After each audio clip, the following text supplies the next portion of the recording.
Good morning, colleagues.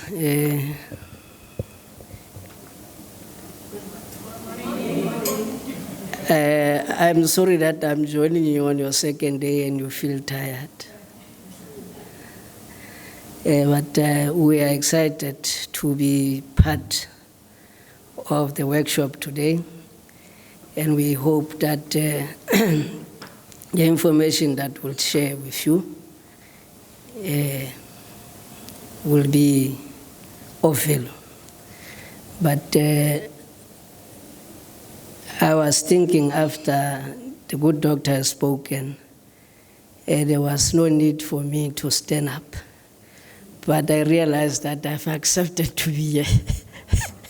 Because whatever that he was talking about, he touched really on our daily duties that we are doing at the Special Investigating Unit.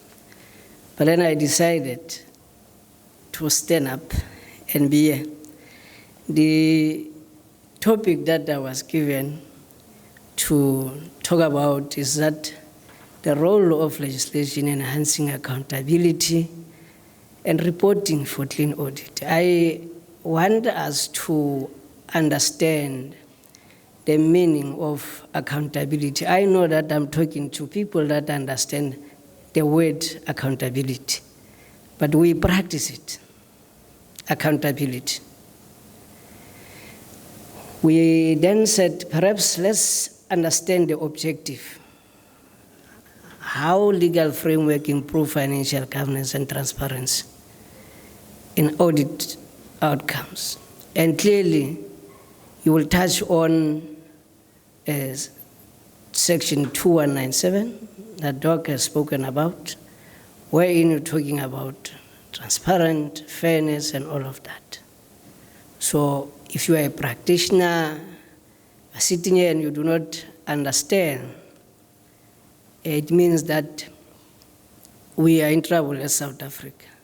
The relevance of clean audit, part of the entity is that if we are continuing being regarded as a corrupt country, will not be attracting investors.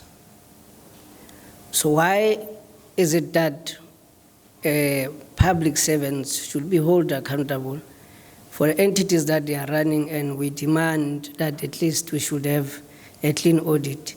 It's really about that, efficient of resources. Like I said, the good doctor had spoken about what I'm talking about. I'm just going to emphasize on it. If we need to unpack and define really what is a clean audit means a financial statement are free from material misstatement and comply with laws and regulations. Currently, as things stand, I think it's Regulation 4 of 2022-2023, which was saying the accounting authorities, when there are any irregularities, they are the ones that must condone that. So now who's going to hold who accountable? Because when we are taking this particular process and taking whatever that we are saying back to the accounting authorities, are we saying we'll achieve a clean audit? So that is something that I think the lawmakers, whoever who had that drafted that particular regulations, must think proper of. We want to see compliance, but this compliance, again, if there are no internal controls and risk management that deals with this particular process, how do we deal with that? How we also deal with ethical financial practices. There is a case in the municipality, JB Max, wherein after the PIT evaluation committee taken a decision about a certain service provider, the BAC instructed the bid evaluation committee to choose a second service provider who was not complying. And then they are saying to bid evaluation committee, write back to the supplier. As such, the BAC was then taken to court for that particular process. I think you know that, colleagues. So, but now let's come back to these regulations that I was talking about, wherein now there is these irregularities that had happened. Who must hold you accountable? So that's a question that always we need to think of. Is taken back now to the accounting authority. The accounting authority must then make a decision and condone that particular irregularity. Moving forward, the impact of proper governance. Proper governance slightly contributes towards accomplishing a clean audit within the organization. We're saying slightly because normally a colleague was talking about the state of disaster. And in that state of disaster, all processes, including governance, is being bypassed. Then, but what happened? Because if there are no proper rules in terms of what must happen, who must do what, we find that,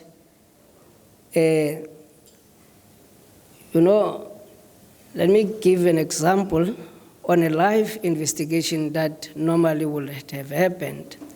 A service provider will come, but knowing very well that he or she does not qualify in terms of SARS, the clearance, and what will then happen is that that particular person will be given an opportunity to say, no, you can still go back and request the SARS clearance, or go back and get an affidavit from that person to bypass the process. Colleagues, you do that. And now the system, as it says, it will tell you when this particular certificate was issued. It's either after or before the tender was closed. What happened if it's after? Ignorance is not what? Ignorance is not what, colleagues. So you can't be saying, yes, we have seen it, but we had to come back and rectify that. No. Governance is clear. This is what must happen. Internal process must always be respected. What is happening in a normal process? Before, you'll advertise a bid, a tender, and everybody will respond. If there is a time of opening a tender box, and it's only part of ACM, it's only ACM that is there, are we saying is there governance, colleagues? Obviously not. But I know that Treasury, when they receive this particular complaints, they will then say, let's take these things back to the accounting authorities, and let's find out whether what was done correctly. When this happened, there are individuals who are working there, who at the end of the day, they want to be what you call whistleblowers. We'll touch a bit around the whistleblowing, because we believe that in everything that we do, and if we don't take care of the whistleblowers, we'll still be here in the next 30 years to come. And if all of us are not taking steps going forward in terms of making sure that good governance is there and contributes to clean audit, we'll still have a problem. I spoke about internal controls, and I made an example whether when only one entity, which is called supply chain in all departments, will go and open a tender box without any security, audit, and risk officials, is that a correct way of doing things? We should ask ourselves that question. We find ourselves that sometimes risk management as well.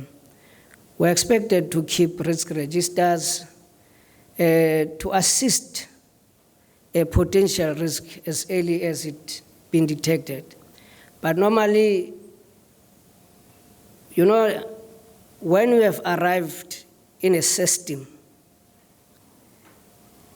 you tend to forget your purpose of why you are there.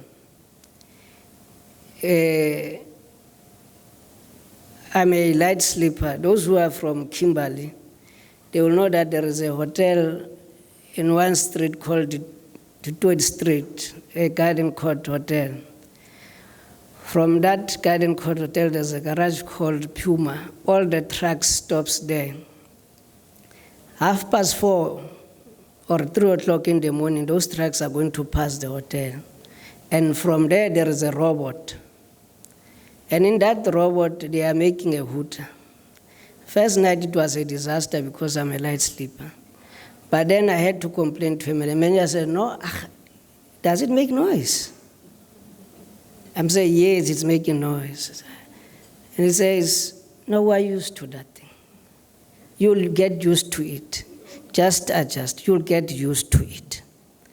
Now, this is what we are doing when we have arrived. We get used to the system, and we even forget to say what is wrong, what is right. It's because we are used to it, and we normalize things that are not normal. It's because we have arrived.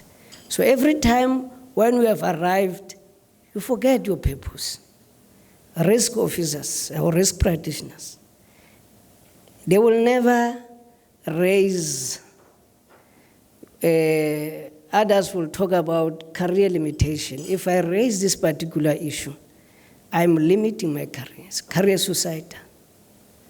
But colleagues, do not allow yourself to be part of those who normalize the anomalies. Things that are abnormal are abnormal. They cannot be normalized. Compliance with the regulations, which is something that we think it's important to know about, is to adhering to relevant laws and report accurate. Normally every time after the crime states, there's always an issue. Is this accurate? Is this accurate, knowing where you are staying, that there were about 15 murders, but when the minister report will tell you that the murder rate has decreased? Accuracy. Who is then checking whether we report accurate things that we are requiring? We implement a risk framework to assist with risk identification, assessment, monitoring, and reporting. But does these particular things assist our organizations where we are? Do they assist? I made an example of a JB Max municipality in Northwest, wherein BAC changed the decision of BEC. Was that correct? You all know whether it was correct or it was not correct. Key factors of good governance, colleagues, contributes. We're still talking about good governance, performance monitoring. We also understand that if there's no monitoring plan which is clearly defined, which has objective, responsibility, and accountability. Accountability not only to yourself, but accountability to stakeholders. Within the organization itself, there are stakeholders, different role players that must take process forward. Are you accounting to those stakeholders? So normally when we talk about stakeholders, we want to look outside our comfort zone and will then say, this is where I'm accounting.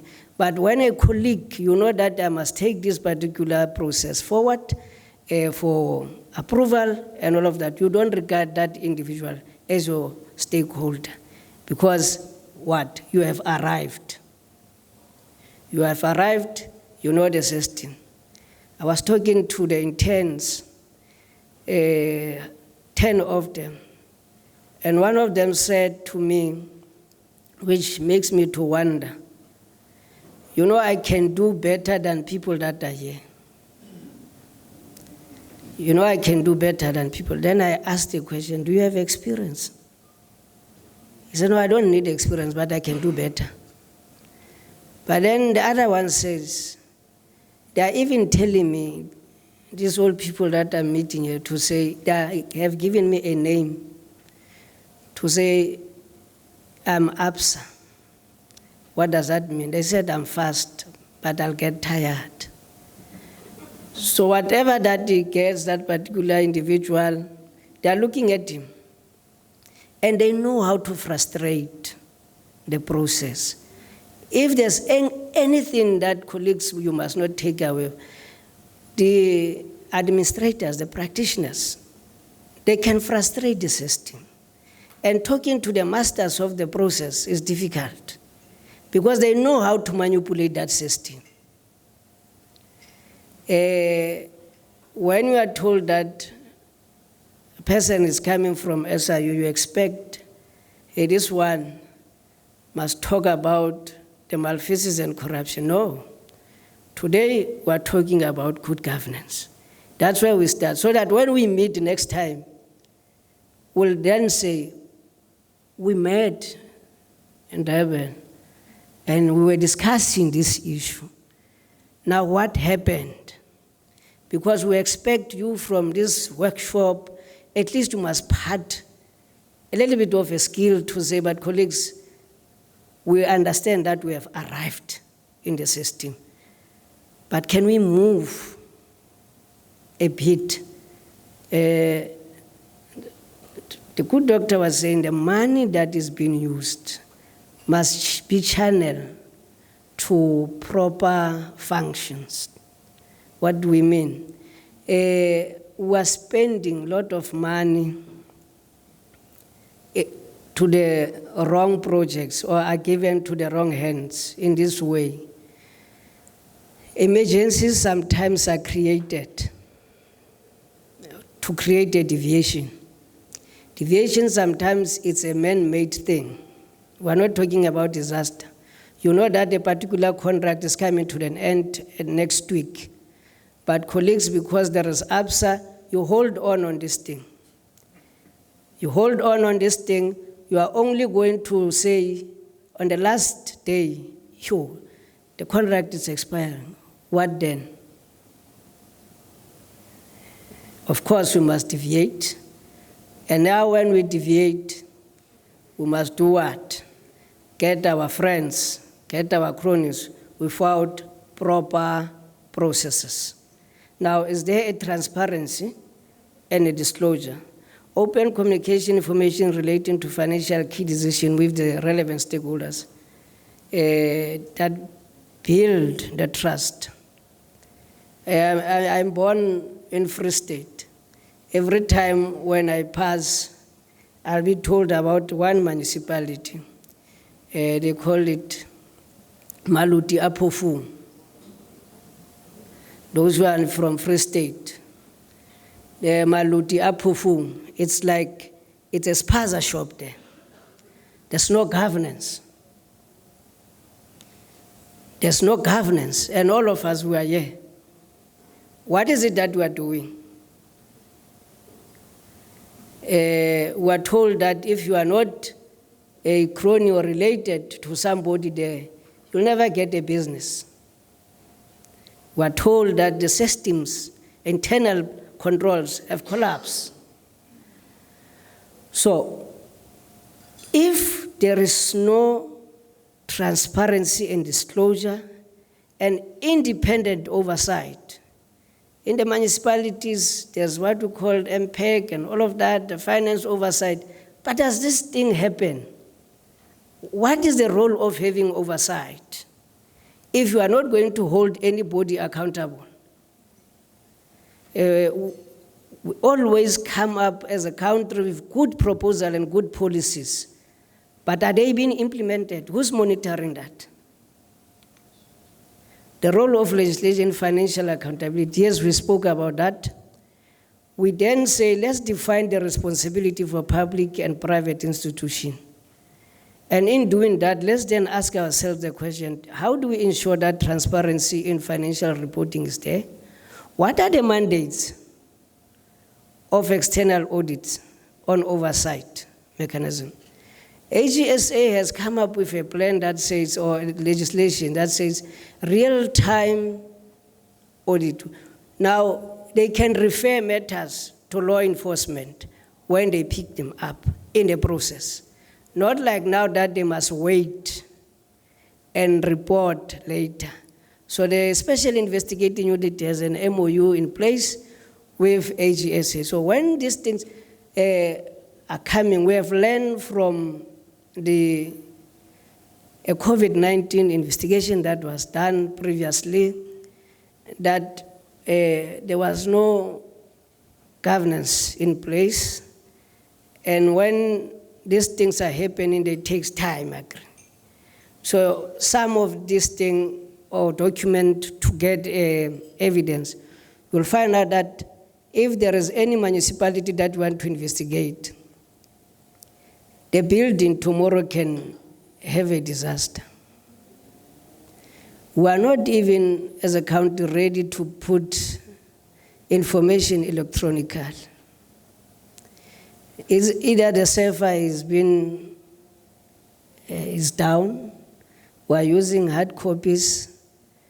When the particular process of investigation starts, there is a fire all of a sudden in the storage. There is one page missing. It was given to the poor intent to take a particular document to the CFO for final authorization. That was then the last time that document was seen. But is there perhaps, when we talk about internal controls, is there a movement of documents from one office to another? How do we track that we are moving documents? Not electronical, documents per se, documents from the CFO, document to the accounting authority. Is there a track of that particular document? Is there a register? Is there particular tracking of these documents in our system? If there's no, then how do we make sure that we hold people accountable if we can't manage that particular? Like I said, there are good legislations that are supporting accountability, but all of those are not being used. The PFMA, MFMA, the AGSA, but do they really support? Do we understand the meaning of it? Do we see it happening? The good doctor was emphasizing on 2197, but supporting that is Section 33, Administration Act. Do we follow, as practitioners, do we do that? Do we follow what we must follow? There are oversight bodies. The Financial Intelligence Center. How many of you often refer or know about it? There's a threshold of money that individuals must have. As you heard when I was introduced here, I was told that I'm doing a lifestyle audit. Now, what we often see, what is happening, is that colleagues will create what we call trust funds. And out of the trust fund, they are building a cover to buy houses, to buy cars. One thing that they are also doing, which they are mastering quickly now, is to buy vehicles. The service provider will buy a vehicle will be registered under a child, and after 12 months, that car is being transferred to the real owner. The real owner now sells that particular car, and he had received what he wanted, which is money, the hard cash. Do we understand the oversight roles of different agencies in this? At some point, the public out there, it's really impatient with law enforcement agencies because they believe that we are not doing what we're supposed to do. But people then who must assist us are sitting here in this workshop today. And we're talking about the oversight, we're talking about the legislation, we're talking about things that are supposed to be in the book. But do we do these things practical? Regular audits and financial reviews. We are told that there should be an investigation into financial misconduct. If there's any, not clean audit to a municipality, there are fruitless and wasteful expenditures, there should be an investigation. Not necessarily that investigation, it must be done by law enforcement agencies. It must be done internally. Let's find out the root cause of the particular fruitless and wasteful expenditure, so that it must not reoccur. But do we do that? As I was saying, every time when I speak about this, I always remember Maluti Apofu. I'm from Free State. So I have that particular glimpse of it. Is there things that have been done correctly? Do the accounting authorities investigate the root cause of the problem? After all, do they report in terms of what is required out of them? Do they report to what you call law enforcement agencies? The answer we all know. I want to spend a little bit of my time on this particular slide, the consequence of non-compliance. Financial penalties and sanctions, disqualifying of executive officials, legal action including criminal prosecution. The bullet number 3, it's where colleagues believe that it must happen. If you disagree with accounting authorities, they are firing you. And they are expecting you to go and fight them at where? At the courts. They are not using their money, they are using government money. Now, how do you hold them accountable? That is a question that I think it was a buzzword to say you must sue an individual who is the accounting authority, and then the state as well. Because if they realize that you are reporting, if they realize that you are not adhering to the instruction, you become a problem.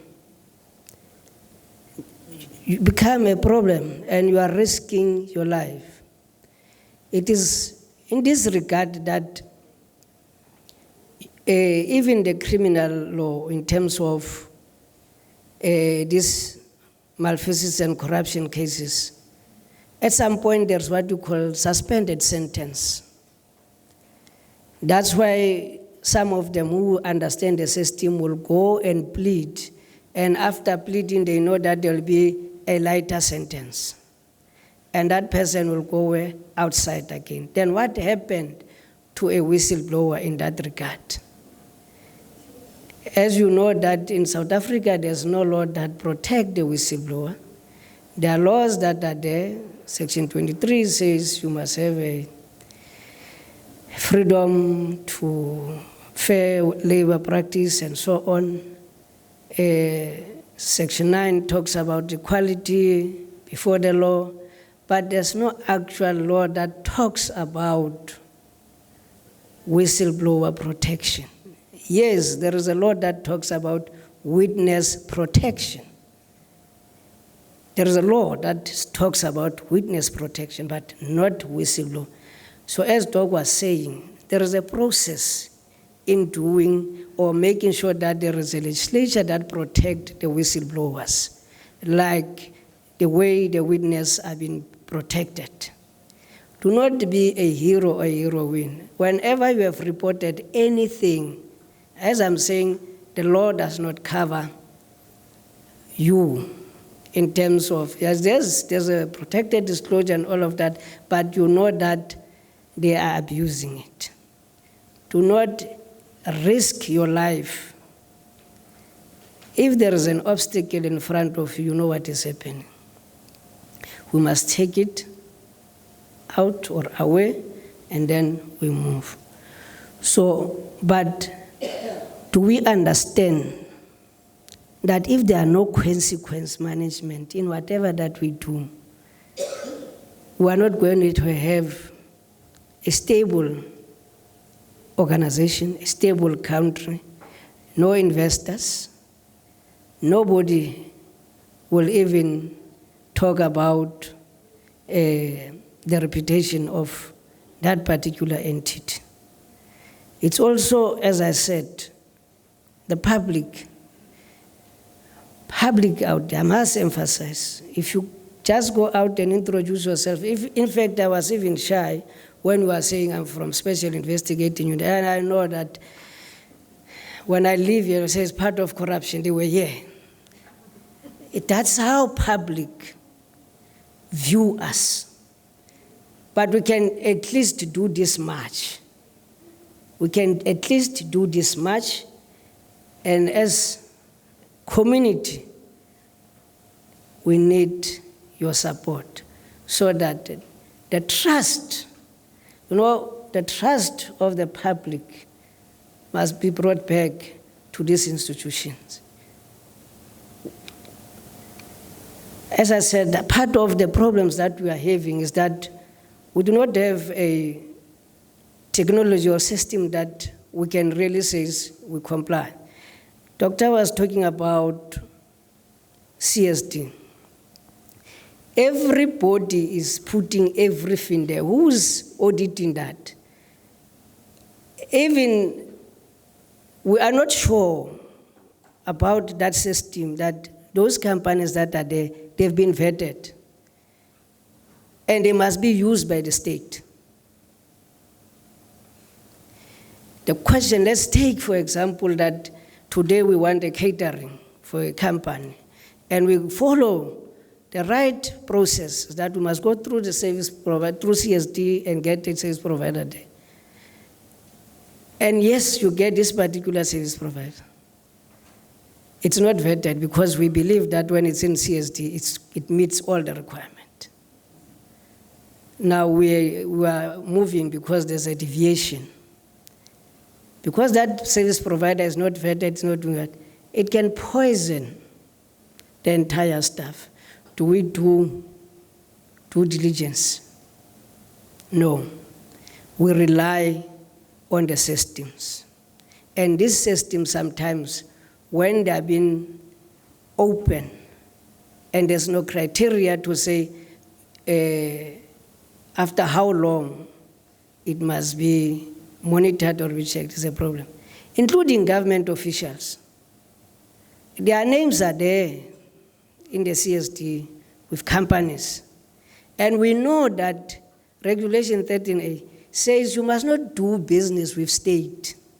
Now, when your name is in the CSD, what do we do? Are you not doing a business with state? A person will then say, no, I was not doing a business.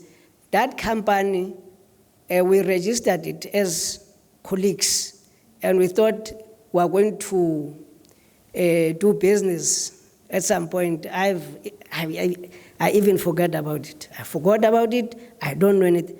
Colleagues, you can't have a company or entity and you forgot about it, and it's live on CSD under your name. So this system, sometimes they fail us. We want to say, if there was a real-time compliance in tracking this CSD, at least we will minimize certain things. We could be telling you now, as we are seated, to say 235 employees in one province, they are on CSD, and they must be removed. And then those people who were supposed to be on those companies in terms of the CSDs, they must be there. But it does not happen. And you know the reason why it does not happen, because I know a friend in one department, and that friend will tell me that tomorrow we are going to look for a certain company. Because I'm there in the CSD, they will follow that route. And I'm going to do the same with him. Are we solving this problem? We are in a process of saying, let's use data analytics in the audit and see whether we can't move. The Special Investigating Unit is tasked to look into what we call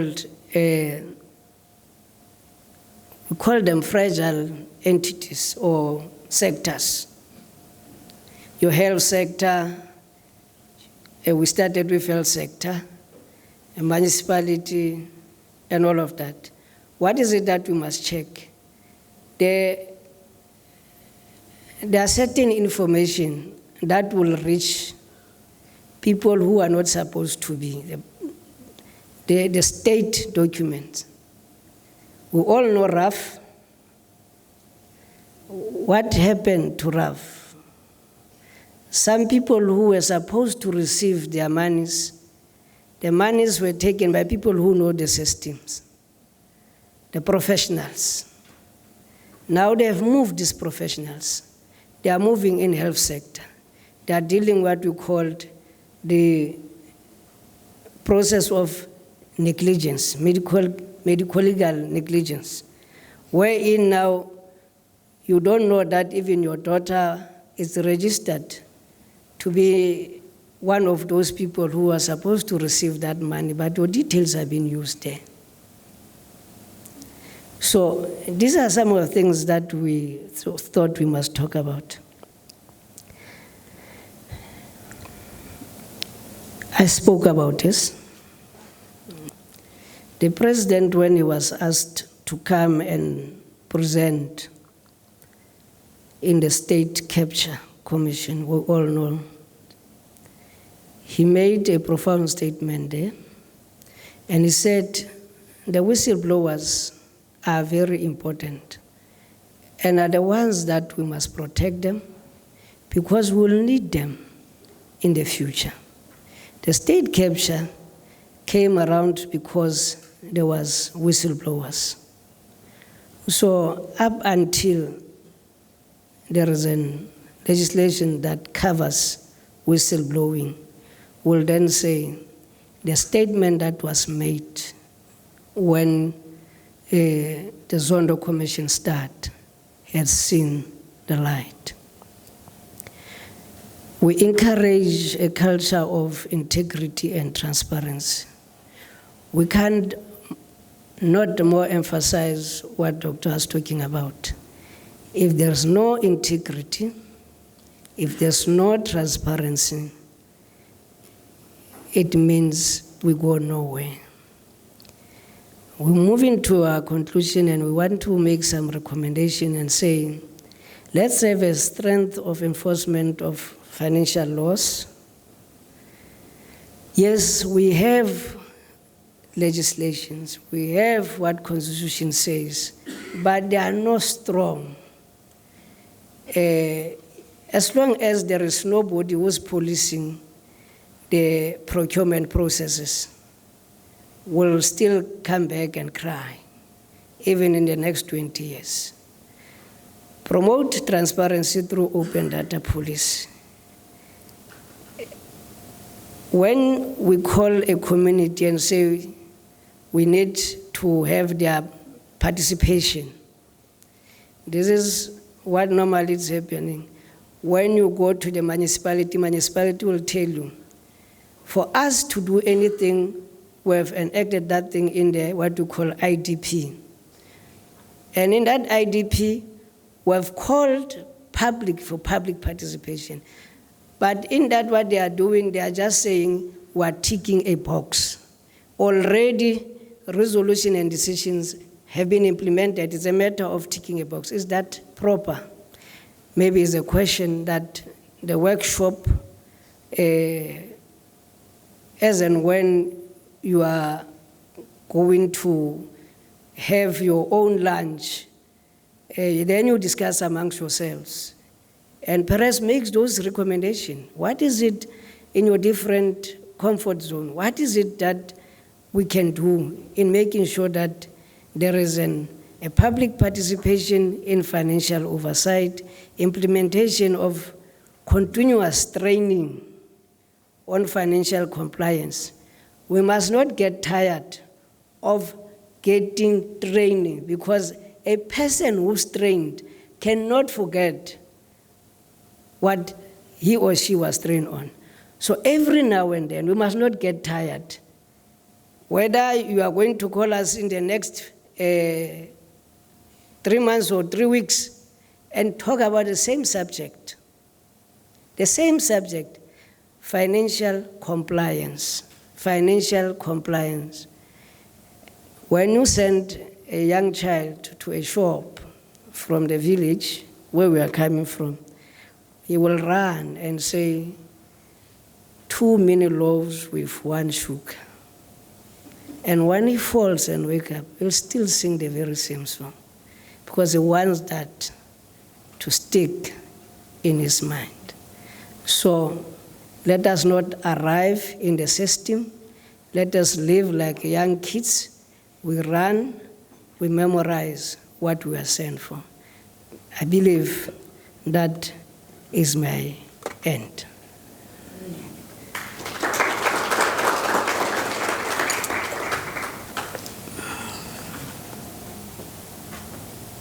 Thank you. So we'll take some questions. Delegates, if you have any questions for Mr. Lefu, you can put your, we have a question in the front here. Just one. Thank you.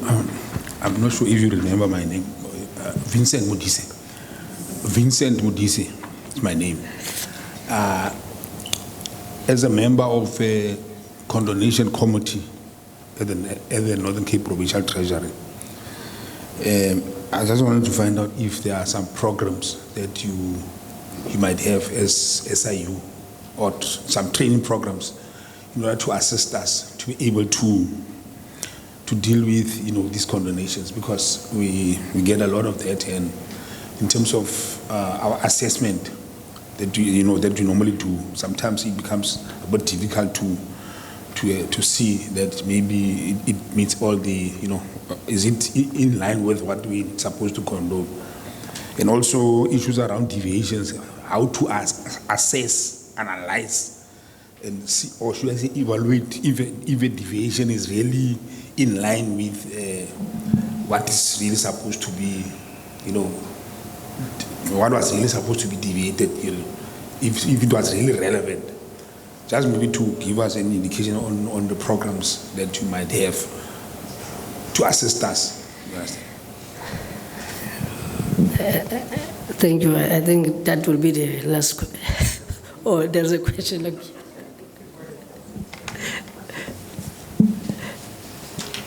Good morning. Thank you for that wonderful presentation. Before I raise my questions, I just want to say that I'm a SICFARO member, but also a retired employee of the former eThekwini municipality. So the questions that I'm raising are from my past experience, and I don't see that any of the things that had happened in the past have changed. So if I could just raise a couple questions with yourself. Firstly, with regards to PFMA and MFMA, when it comes to the under 200,000 Rand quote, or the 3 quotation system, PFMA allows you to procure 3 quotes for under 500,000, whereas MFMA, it's under 200,000. Now, in metros, 200,000 is a small amount, whereas in a province, 500,000 seems to be a small amount. So I don't know why there hasn't been a discussion around why metros can't increase the 3-quote system to under 500,000. That's the first one. Secondly, you mentioned, we all talk about lifestyle audits. And we've heard so much about it in terms of lifestyle audit of executives as one of the things that we should look at in terms of compliance. But I have not seen any lifestyle audits.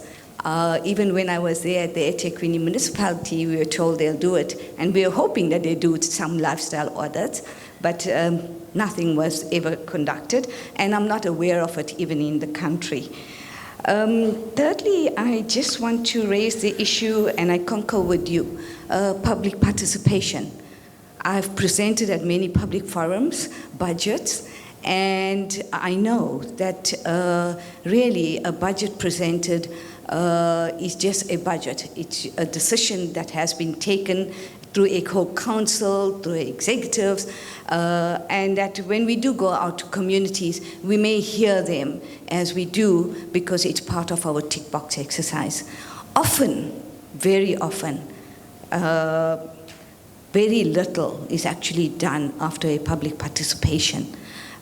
So whilst we say we should enhance public participation, and now that I'm outside, I've actually attended one of those budget meetings trying to provide input into making changes, but very little, it actually goes to deaf ears. So I thought if you could just perhaps elaborate a little bit on it. You don't have to respond to everything. Thank you. Thank you very much for the questions. Mr. Modise, let me start with if we get an invite to come to you, because normally we tailor-make projects and training depending on the needs of a particular client at that time. So perhaps you will be saying, like you are saying, deviation, I'm making deviation as an example. We have a problem about deviation. Of how do you advise us dealing with that? That communication, it can happen.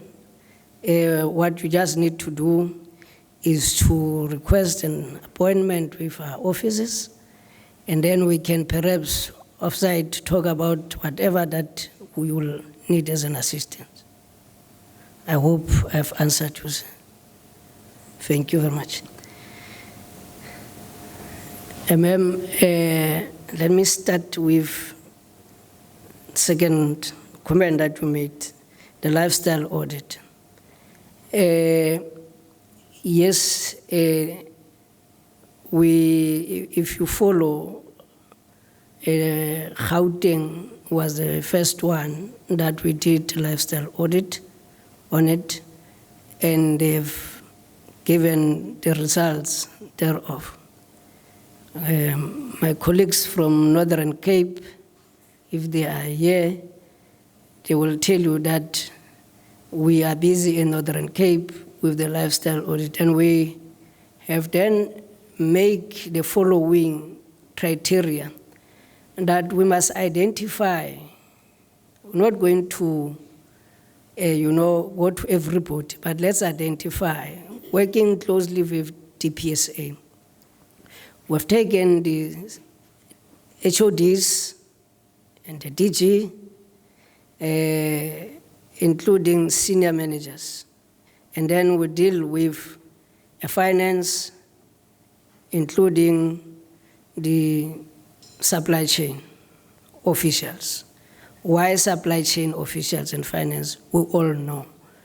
The reason is that the public is impatient with ourselves, and we don't want to disappoint it because they need to know why a person earning this amount are driving that particular car. That's what the public wants to know.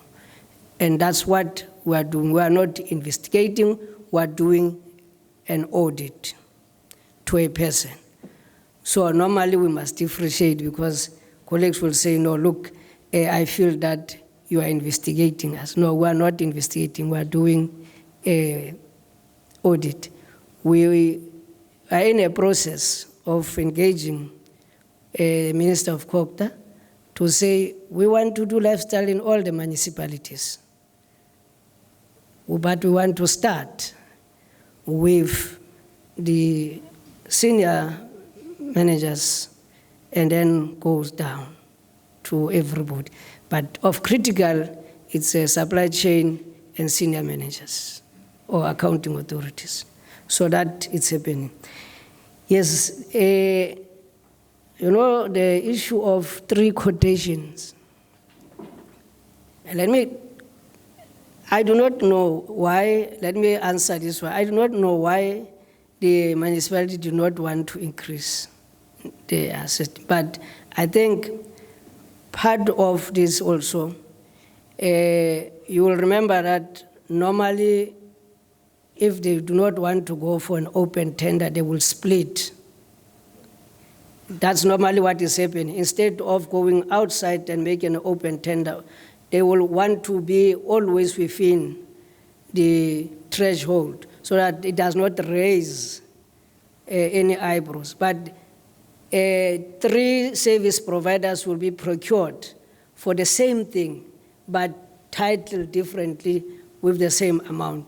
And if you combine that, it's above the threshold. So normally that's how when you talk with people who master the system, you must just be careful because they are the ones that will come and generate this particular process, and later on they want to beat us in this process. So yeah, that's the answer that I can give. Public participation, ma'am, we can't more emphasize because part of it is that, isn't that there should be a round 2, a feedback session. And if you put this, whatever that you had agreed upon in a meeting, and you have your own notes, in the second account you then can ask. Previously you came and this is what we were told about. What happened? If you go to every municipality, there is an IDP that tells the municipality what is it that they must do. But public gets tired because they don't even read and question. Mr. Mayor, we see that there was supposed to be a stadium in the previous financial year. What happened to that money? We are not holding them accountable. They will come and say, we've built that particular stadium. Show us where's the stadium. It was raining, you can see in the floods. That stadium, we built it. But in the process of that, then it was raining. Then, yeah, we have spent money, we needed to start again. Money was committed for that period. So there is a vote for money. You can't take money willingly, there's a process. Because if there is no project aligned to that particular money, you can't use that money for another thing. So, but that's what is happening, ma'am, out there. And if you, as a good citizen, you are not holding anybody accountable, will not see the sun of accountability. Thank you. I hope I've answered the questions. We are done with questions, colleagues, and thank you very much. I am short by stature, so everything that I do, I must do it within that paragraph that I'm short. Thank you.